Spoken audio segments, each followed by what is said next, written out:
My deceitful sister betrayed me by stealing my fiancé and disappearing with him on the day we were meant to wed. I refused to let their actions define me. I made sure they'd carry the weight of their choices forever. James and I were inseparable since childhood. We were the quintessential high school sweethearts, carrying our love through college. Friends and family saw us as the ideal pair, and I believed we were too. He was my first true love, and for years, I thought our bond was unshakable. At 22, we got engaged, planning our wedding for 2 years later. I thought I knew every part of him. We'd spend hours imagining our future, vacations, children's names, the home we'd build, even the pets we'd adopt. Every vision of my life included James. But gradually, something felt wrong. James and my younger sister, Tasha, had always been close. They texted constantly, shared private jokes, and even spent time alone together. I found it endearing at first. Wasn't it wonderful that my fiancé and sister got along so well? I wanted to be the trusting partner, never jealous. Yet, Tasha's exes often grumbled about her closeness with James. I dismissed their complaints as insecurity. I ignored the subtle signs, the lingering glances James gave Tasha, their overly familiar conversations. I convinced myself I was overanalyzing. They were just friends. Family. Then came the day of our wedding. The day I thought would begin my happily ever after. I was in my gown, hair, and makeup perfect, surrounded by loved ones. I'd spent months perfecting every detail, the floral arrangements, the music selection. My heart raced with excitement as the ceremony approached. The only odd thing was James's silence that morning. No sweet texts, no, I can't wait to see you. I brushed it off, thinking he was nervous or caught up in preparations. But as the minutes ticked by, 10 minutes before I was to walk down the aisle, I stood with my dad, checking my phone. 15 minutes passed, then 20. A coordinator approached, asking if we should postpone. Panic set in. I sent someone to find James. He was nowhere to be found. I called his phone straight to voicemail, over and over. Checking his social media, I saw he'd blocked me. Everywhere. My stomach churned. I stood frozen, unable to process it. Why would James block me on our wedding day? I called again, nothing. My mom approached, asking what was wrong. I couldn't find words. How do you explain something so unthinkable? Then my cousin Alan pulled me aside, relaying what he'd heard. Someone saw James leaving the venue that morning with Tasha, laughing, carefree, driving off together. I didn't want to believe it. My sister? But the pieces started falling into place. Their secret jokes, her constant presence. It felt like a knife in my gut. I bolted from the dressing room, desperate for air. Part of me clung to hope it was a mistake. Maybe they'd return. Maybe this wasn't happening. But deep down, I knew they were gone. I sat outside for hours, staring at my phone, waiting for a text that never came. Guests drifted away, offering clumsy hugs and apologies. I was numb. That night, I went home, still in my gown, unsure how I even got there. I sat on my bed, empty. The future I'd planned, the life I was ready to embrace, had vanished. You'd think that was the worst of it, right? That it couldn't get darker. It did. At first, I was in a fog. I ignored my phone, unable to face anyone. I locked myself in my room, suffocating in silence. Texts and calls piled up, but I couldn't bear to read them. Eventually, the shock faded.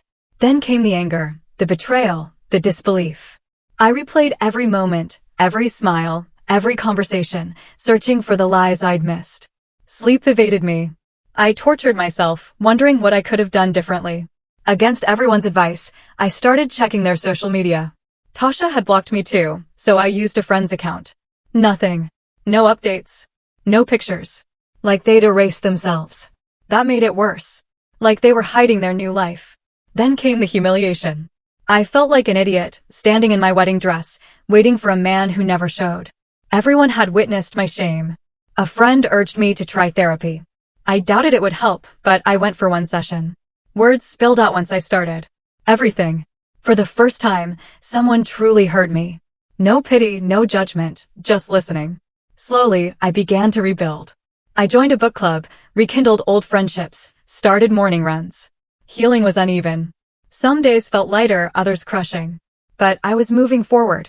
Losing James hurt, but losing Tasha cut deeper. It was like grieving two people at once. Family tried to console me, but their words rang empty. You'll find someone new didn't ease the sting of broken trust. Through it all, Alan was my rock. He let me cry, scream, process. Never told me to move on. Just stayed by my side.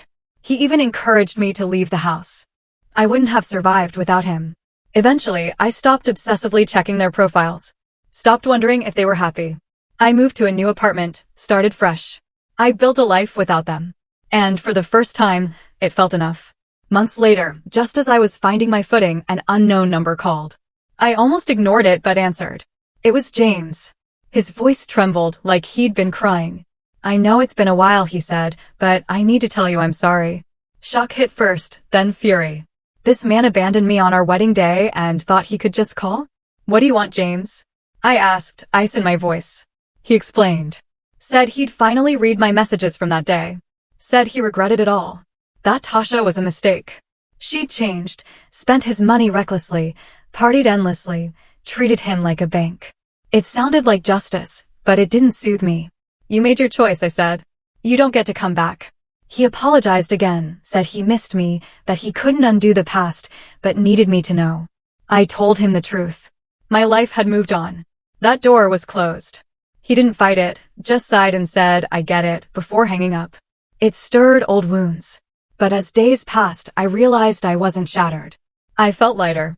His call didn't heal me, but it gave me closure. I blocked his number and shut that chapter for good. But the drama wasn't over. The next day, my mom texted. Casual, like nothing had happened. She wanted to meet for dinner. Against my instincts, I went. It felt normal at first. Then she mentioned James, asking why we'd spoken. Said Tasha knew. They still cared more about her than me. When I pushed back, they told me to let it go. That Tasha was still family. I realized they'd never truly supported me. They just wanted the family tension to vanish, even if it meant ignoring my pain. I lost it. Told them I wouldn't pretend everything was fine to ease their discomfort. I left and didn't look back. Then came the guilt trips. Texts from relatives. My mom demanding I return to the family and forgive Tasha, or I'd be cut off. It stung. But I was done. I called Alan. He reminded me I didn't need their validation. Setting boundaries wasn't selfish, it was survival. So I wrote a letter. Poured out my pain, my betrayal, the shame they overlooked. I said I was done seeking approval from those who wouldn't offer it. I sent it. Not for them, but for me. They tried contacting me after. I ignored every text, every call. I didn't need them anymore. I built a new life, surrounded by people who valued me. It wasn't the life I'd planned, but it was mine. And that was enough. Months passed. I kept rebuilding. Life felt steady. I wasn't waking up anxious or going to bed with racing thoughts. I had my routine, a small circle of friends who knew nothing of my past chaos, and for the first time in ages, I felt anchored. Whole. Until I saw her again. Tasha. It was an ordinary Saturday. I was at a cafe reading, earbuds in, sipping coffee when I sensed her before I saw her. I looked up. There she was. Tasha. Familiar, yet somehow different. Maybe guilt shadowed her eyes. Or maybe I'd changed so much she felt like a stranger. She noticed me too. Hesitated. Then walked over, steps unsure. I wanted to leave, pretend I hadn't seen her. But I stayed. I wasn't afraid of her anymore. Not angry either. Just curious. Hey, she said quietly. I pulled out an earbud, eyebrow raised. So you do remember me. She flinched at my tone but didn't argue. Can we talk? I gave a bitter laugh. Pretty sure we skipped that when you ran off with my fiancé and left me at the altar. Tasha sat anyway, uninvited. I deserve that, she murmured. I had to see you. Say something. Anything. I waited. She stumbled over her words, nervous. I screwed up, she said. You can't imagine how much. I thought James loved me. Thought we were meant to be. But once we were together, it all unraveled. I stared, silent. She continued. He changed. Or maybe he didn't. Maybe I just saw the real him. Controlling. Cold. Nothing like he was with you. Why tell me this? I asked, voice flat. Because I can't sleep, she said. I wake up knowing I ruined my sister's life for nothing. Anne, I miss you. That struck something in me. Not because I trusted her, but because I'd always wondered if she felt any remorse. You didn't just ruin my wedding, Tasha. You stole my future. You broke our family and expected me to stay quiet while everyone protected you. You never even apologized. She nodded, swallowing hard. I know. I was selfish. Immature. I thought I was following my heart, but I was chasing a fantasy. I sighed, drained just hearing her. Are you here for forgiveness? I asked. I don't know, she admitted. I think I just needed to face you. I kept telling myself you hated me so much it didn't matter. But maybe I needed to hear it. You hurt me, I said. More than anyone ever could. We sat in heavy silence. Painful silence. Finally, I stood. I don't know if I'll ever forgive you, Tasha. Maybe someday. Maybe never.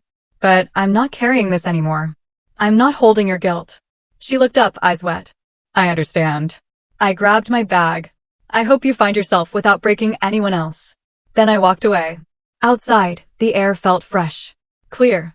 Like a weight had lifted. Not because I forgave her, but because I'd finally spoken my truth. I'd stood up for myself.